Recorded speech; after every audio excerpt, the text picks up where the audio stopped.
Good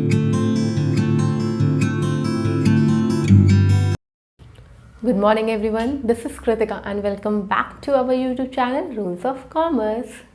So today we'll be studying a new chapter, that is chapter number 8, Bill of Exchange. Bill of Exchange क्या है? आपको पता है ना, accounts is all about debit and credit. हम सामान खरीदते और बेचते हैं. जब भी हम सामान सेल करते हैं ऑन कैश तो कोई प्रॉब्लम है ही नहीं, but when we are selling it on credit, जब हम क्रेडिट पे बेच रहे हैं तो हमें एक डर होता है कि सामने वाला पैसा ला के देगा भी कि नहीं. मैंने सामान बी को बेचा है, क्रेडिट पे बेचा है, लेकिन अगर उसने बोला मैं 10 डेज बाद आपको 2 लाख अमाउंट दूंगा, बट वो पैसा 2 लाख अमाउंट आया ही नहीं. आफ्टर 10 डेज, 20 डेज, 1 मंथ बाद भी नहीं आया. तो एक बार तो मैंने लॉस बेयर कर लिया, बट क्या ये पॉसिबल है कि मैं एवरी टाइम लॉस बेयर करूं? नहीं. तो इसीलिए ए ने सोचा कि क्यों ना हम बिल ऑफ एक्सचेंज इशू करते हैं. बिल ऑफ एक्सचेंज जो है वो दे देते हैं. बिल ऑफ एक्सचेंज होता क्या है? बिल ऑफ एक्सचेंज जो है एक नेगोशिएबल इंस्ट्रूमेंट है under the negotiable instrument act 1881. Promissory note भी दे सकते हैं. क्या कर सकते हैं? प्रॉमिसरी नोट भी दे सकते हैं, या फिर हम बिल ऑफ एक्सचेंज दे सकते हैं. तो बिल ऑफ एक्सचेंज में लिखा क्या होता है, क्या होता है ये? तो बिल ऑफ एक्सचेंज जो है वो एक acceptance to pay the stated amount to another party on demand और on the due date. Bill of exchange जो है एक एक्सेप्टेंस होता है to pay the stated amount to another party. Another party मतलब हम अभी एग्जाम्पल में बात कर रहे थे, तो बी को मैंने बोला कि आपको इतने पैसे देने हैं जब भी ए डिमांड करेगा या फिर जो भी हमारा ड्यू डेट होगा. हो सकता है ए डिमांड कर ले कि आप 10 डेज में दे दो, और ड्यू डेट हो सकता है कि 20 डेज का हो. तो जब भी bill of exchange is an acceptance to pay the stated amount to another party on demand और ऑन द ड्यू डेट.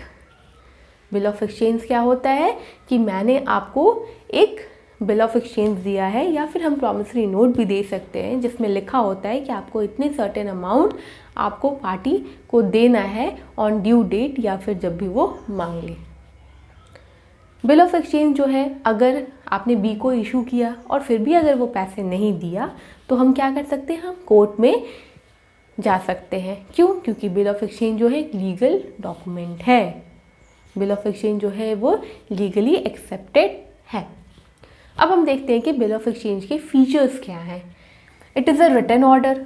हम लिख रहे हैं तो वो एक रिटन ऑर्डर है. It is drawn and signed by the maker. जो भी उसे बनाता है, जो ड्रॉ करता है, या मेकर हम बोल सकते हैं, वो उसको क्या करता है? It is drawn and sign, वो साइन भी करता है.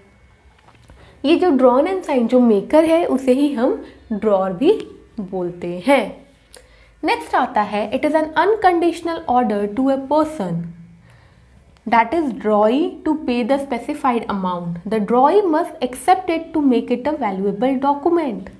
मैंने तो इशू कर दिया, बट अगर ड्रॉई जो सेकेंड पार्टी है, बी है, उसने एक्सेप्ट ही नहीं किया तो वो बिल ऑफ एक्सचेंज बनेगा? नहीं बनेगा. तो एक्सेप्टेंस भी बहुत ज़रूरी है. जो एक्सेप्ट कर रहा है कि मैं पैसे दूंगा वो है ड्रॉई. The specified amount is payable to the person named in the bill or to his ordered or to the bearer. एक स्पेसिफाइड अमाउंट उस पर लिखा होता है कि आपको कितना देना है. It specifies the date by which the amount should be paid.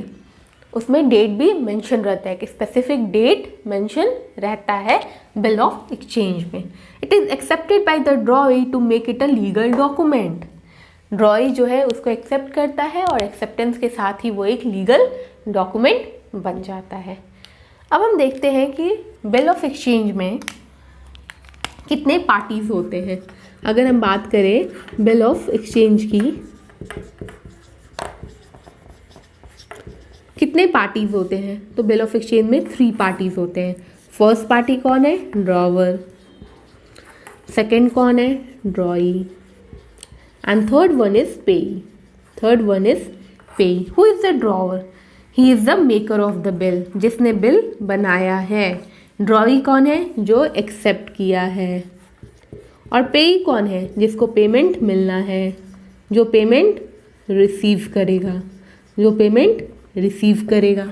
अब पे जो है ड्रॉवर खुद भी हो सकता है, पे जो है ड्रॉवर खुद भी हो सकता है। आप एग्जाम्पल से समझो, ए एंड बी। ए ने गुड सेल किया है बी को and that is on credit. Credit पे मैंने सामान बी को बेचा है। बी को मैंने बिल ऑफ एक्सचेंज भी इशू कर दिया है और बोला है कि आप मुझे पैसे देना। तो पैसे किसको मिल रहे हैं? ए को मिल रहे हैं। तो ये ए जो है वो पे ही हो गया। और बिल ऑफ एक्सचेंज बनाया किसने था? ए ने ही बनाया था। तो ए जो है ड्रॉर भी है, ए जो है ड्रॉर भी है। दूसरे केस में ये भी हो सकता है कि यहाँ पे ए है, बी है, एक थर्ड पार्टी सी भी है। ए ने गुड सेल किया है बी को, सेल किया, सेल ऑन क्रेडिट, क्रेडिट पे सामान बेचा बी को। ये ड्रॉर है, इसने बिल ऑफ एक्सचेंज जो है बनाया, इसने एक्सेप्ट किया, तो ये ड्रॉर ही है। और ए ने बोला कि आप 1 मंथ बाद पैसे किसको देना? सी को देना। तो सी क्या हो गया? पेई। सी जो है पेई हो गया। ऐसे भी होता है ना, हम जब सामान खरीदते और बेचते हैं तो इस तरह से भी हम फंक्शन करते हैं। आई होप आपको सब समझ आ रहा होगा। नहीं आ रहा होगा तो आप प्लीज़ कमेंट सेक्शन में पूछ सकते हो या फिर मुझे डायरेक्टली आप इंस्टाग्राम पे DM कर सकते हो।